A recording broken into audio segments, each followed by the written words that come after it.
Pinterest mobile app, you'll find two tabs at the top, Browse and Watch.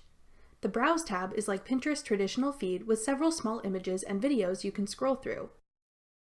If you tap Watch, you'll see full-screen idea pins in a similar layout to TikTok or Instagram stories.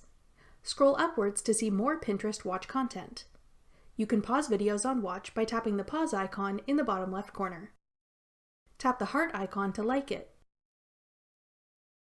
Tap the share icon to send this pin to a friend on Pinterest or share the link through a messaging app of your choice. Tap the speech bubble if you'd like to add a comment on the post.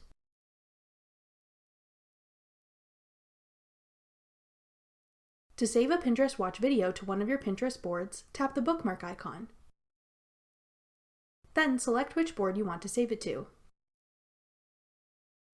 To see more posts from this creator, tap their username at the bottom. Create your own idea pins for a chance to be featured in the Watch feed.